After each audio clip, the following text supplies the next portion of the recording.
Yes, perfect. So now it's on.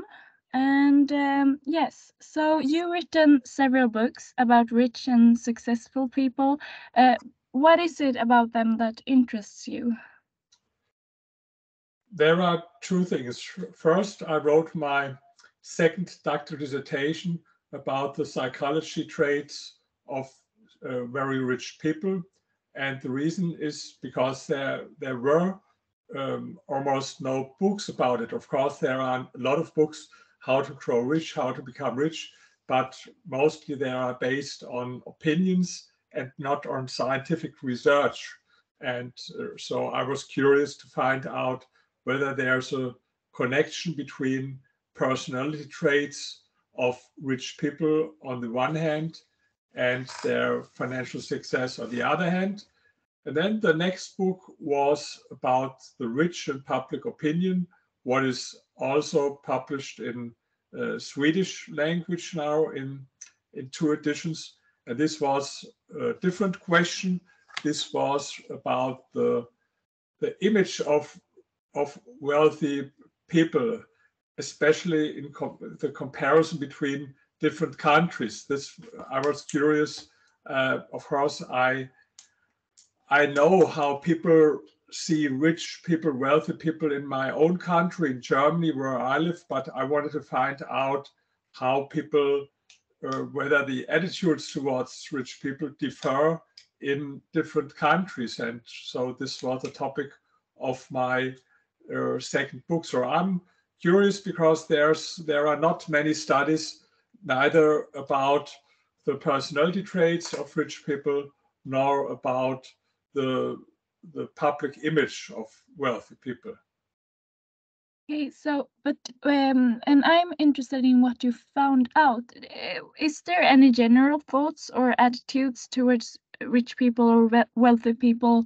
Um, did you see like a general picture? You mean about the image of wealthy people? Yes, in different countries. Is there a Yes. general thought or image that you saw in? The difference between the countries are very important. What we did, we asked people a lot of questions, and on the basis of these questions or of the answers, we calculated something that we call the social envy coefficient. This is one number you can compare how envious people are in a different country. We did it like this way. We could distinguish three different groups: envious people, not envious people, and then there are ambivalents who are in between. And then we calculated the relation between envious and not non-envious people and came out to this social envy coefficient. And there were huge differences between the country. The most envious people we found were or are in France and in my own country in Germany, and the least envious people in Poland, Japan, South Korea, also in the United Kingdom. And Sweden belongs more to these countries where there are more not envious than envious people. So if you compare Sweden, for example, with United States or with United Kingdom, there's it's almost the same. But if you compare Sweden with France and with Germany, then you see that people in France and in Germany are much more envious against the rich than in Sweden. And we calculated also another thing. We call it the Rich Sentiment Index, RSI. You have also, I sent you a paper where you have all this graphics. And um, we calculated this index on the basis of even more questions, for example, about the personality traits of rich people. And there you see it's similar. At the top are France, Spain, Germany, with a more negative attitude towards rich people, and then countries like Poland and Vietnam and Japan with a very positive attitude towards rich people. And if I want to speak about Sweden, what is maybe especially interesting for you, we had also another question that is very the results are very interesting. We in almost all countries, the respondents agree that the rich should pay higher taxes than those on lower incomes. But how high should taxes be for the rich? We gave our respondents two alternatives. And the one statement is like this: the taxes on the rich should be high, but not excessively high, because they have generally worked hard to earn their wealth, and the state should not take too much away from them. This was statement one. The statement two was the rich should not only pay high taxes, but should pay very high taxes. This way, the state can ensure that the gap between the rich and the poor does not become too great here in our country. These were the two statements. And in most of the countries, the people preferred the taxes should not only be high, but very high. I'll give you an example. In France, for example, 53% of the respondents agreed, yes, taxes should not only be high, but very high. And only 19% said taxes should be high, but not too high. In Germany, it was similar. 51% for very high taxes and only 32% for moderate taxes. There were only 3 countries where there was a majority against too high taxes for the rich, and these were Vietnam, Poland, and Sweden. So especially in Vietnam, 63% said taxes shouldn't be too high for rich people, and only 21% agreed with the statement that taxes should be very high. It was similar in Poland, and in Sweden, the contrast is not so high, but even in Sweden, 49% of the respondents said taxes should not be too high, and only 32% in Sweden agreed with the statement that taxes should be very high for rich people. So Sweden belongs definitely to the countries where the attitude towards the rich people is in general more positive if you compare it with Germany, for example, or with France. Okay, but how I'm a little bit interested in the attitudes towards rich people. I mean, in just in my friend group, we can have a lot of you can talk about rich people like, yeah, they are rich, they do like this, or you have these different thoughts that maybe aren't true. Are rich people a minority that we are quite mean to, or how do we speak about the rich? Yes, as you see, the attitude is different between countries, and of course, it's different in each country. I give you an example. Think about the richest man in the world, Jeff Bezos, and I think he has net worth. It's changing a little bit, but something between 100 or more than $200 billion. He's the richest man, the Amazon founder. And there were people 3 years ago, young people, protesters, who positioned a guillotine in front of his house. You know, the guillotine, where people in French Revolution were killed with this guillotine. and to protest against Jeff Bezos and Amazon.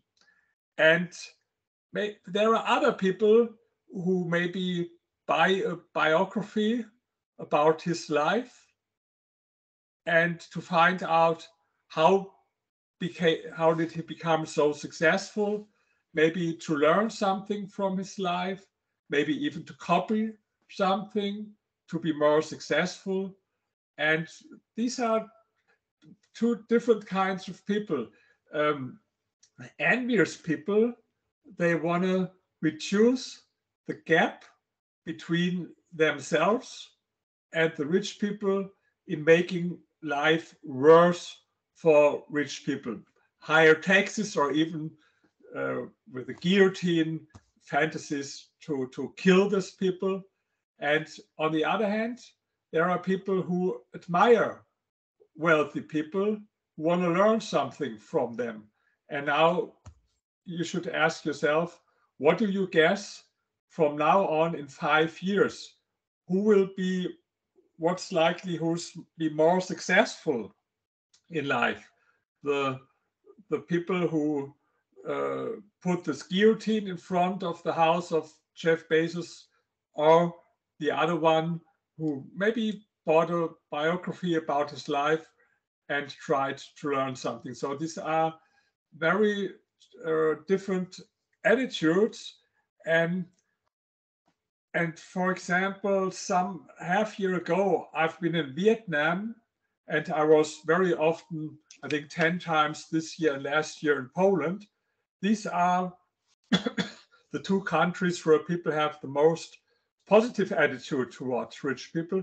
And these are very fast growing countries. So I think it makes a difference whether people in a country have a positive attitude towards wealth and wealthy people, or whether they have a negative attitude. You see, I think it's no coincidence that we have such an amazing economic growth in Poland and in Vietnam, because if people are very ambitious, and if there are a lot of people who say, I want to be successful, I want to be rich, of course, this is much better for the whole country than a society where you have a lot of envious people. Yes, but what causes social envy then? Social envy, it's we always compare each other in different kinds, in different aspects.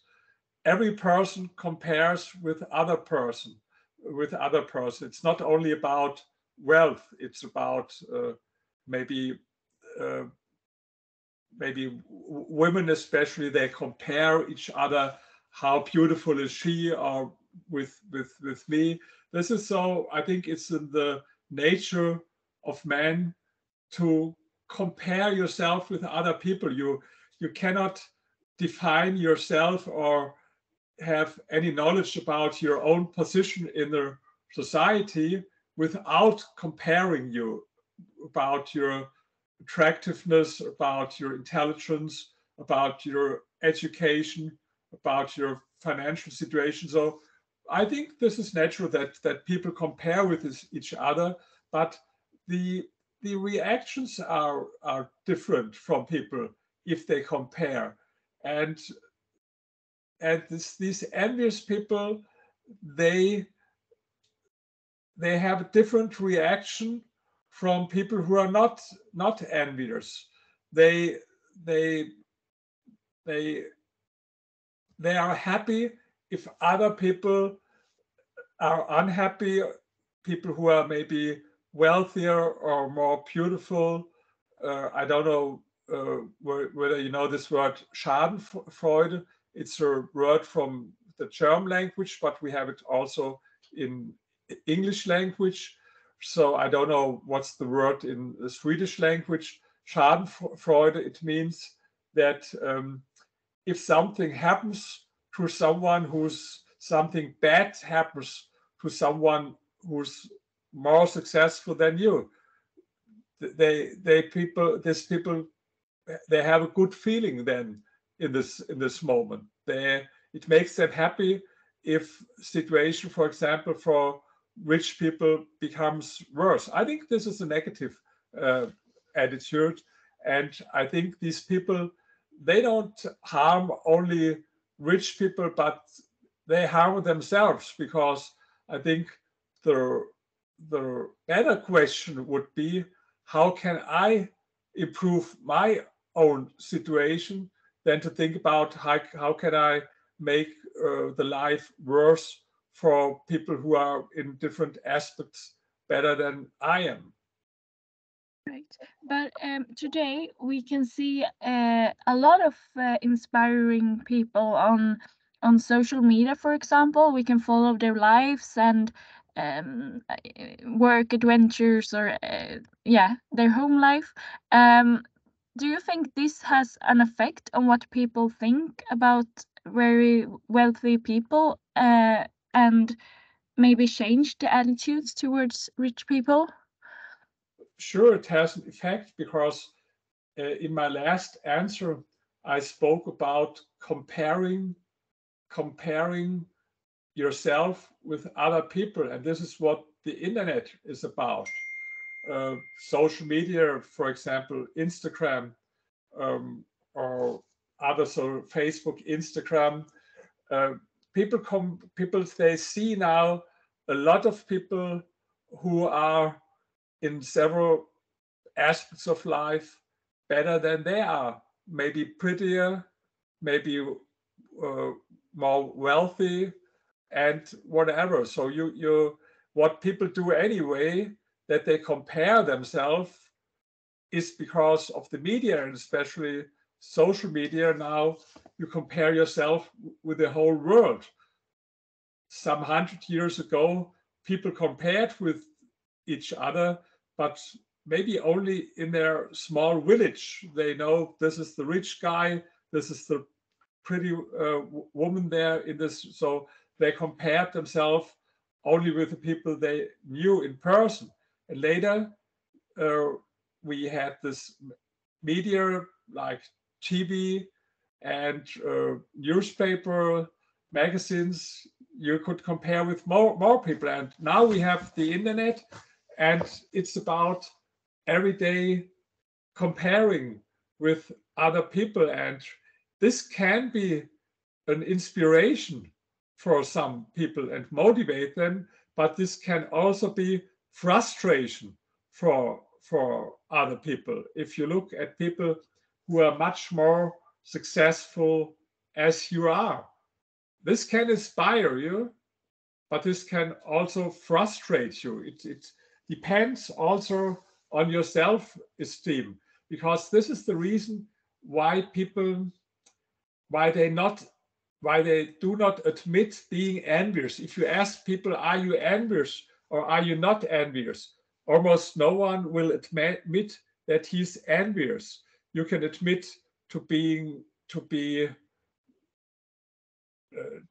even aggressive or whatever, but envious, this is like a hidden emotion. You hide it for other people and maybe also for yourself, because if you are envious, it means that in this moment you admit that there was someone else who has something that you want to have. And the next question is, of course, why I don't have it, what he has. And the answer to this question could be harmful for your self-esteem. Maybe the answer could be because he's more intelligent, maybe because he has better ideas, maybe because he's more industrious, he works harder. So, but people who are envious, they prefer to give different answers that are better for their self-esteem. For example, they say, okay, he's he's richer than I am. I think this is because he's not honest, or maybe because he exploits other people, or I think it's only that he inherited his wealth, or he became wealthy with shady methods because on the cost of other people. And so, and if you have these answers, it means, okay, I'm not successful, financially successful, I'm not economically successful, but this is only because I'm such a good person in moral sense, because I'm so honest, and he's not, and this is the reason.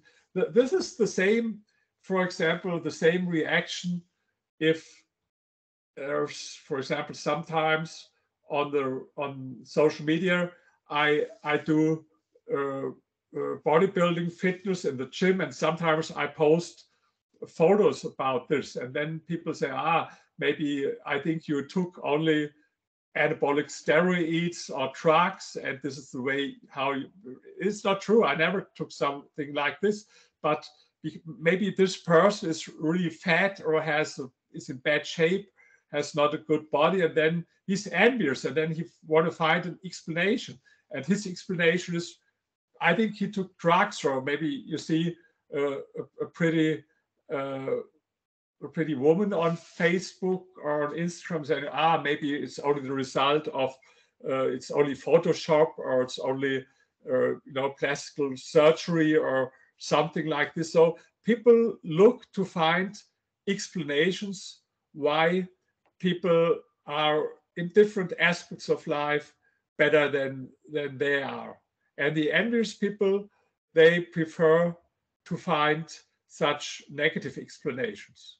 Right. But then my last question will be, do you think sorry for the rich people that live in countries where the attitudes towards the rich are a lot of envious people?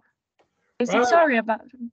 of of course, if you belong to a minority, and rich people are minority, and you hear every day how bad you are, it's not good for any minority. Imagine you are a black person, of color, and you live in a country where there's a lot of prejudice against people of color, where you hear every day how bad are people of color, or how bad are black people. Of course, this is not a good situation for you. But it's not only bad for the wealthy people to be sorry for them, it's bad for the whole society.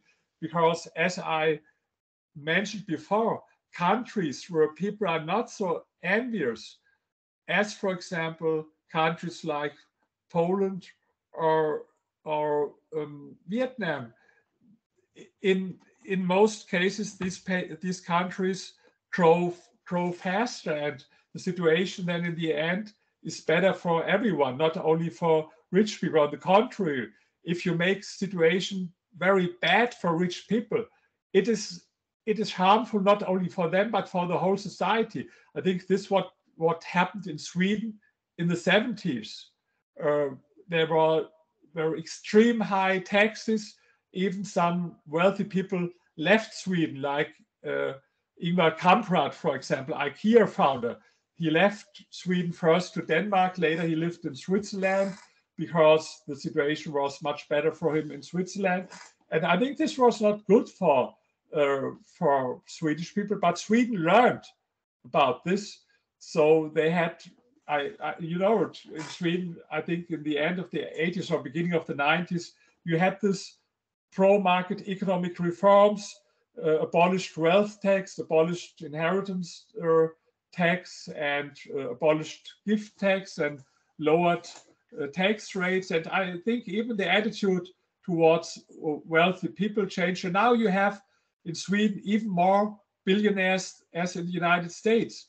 If you adjust it to the population, in Sweden you have only 10 million people, in the United States 340 million. But if you take this into account, the number of billionaires in Sweden is 60% higher than in the United States, 60% more billionaires. And Sweden today is a country that is more economically free, more capitalist than the United States. If you look at this index of economic freedom, this is an index how economically free countries all over the world, you see that Sweden is on rank 10 and United States only 25, what means that Sweden is much more economically free than United States today. And I think that people in Sweden learned their lesson. They learned that this crazy policy against rich people, it did not only harm the rich, but it was bad for the whole society. It was also bad for other people. And so Sweden changed politics, even changed attitude.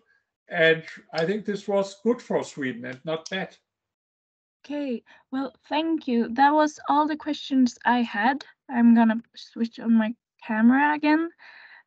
So that was all the questions, and I'm very happy with the answers. So thank you. I don't know if we want to add something. No, for me not. We can have another interview. Yeah, if you're interested, in the next few months there will be a new book published from me about the image of capitalism, and I compare 34 countries with surprising results for Sweden. It will be published in the next few months, so maybe then we can speak about this.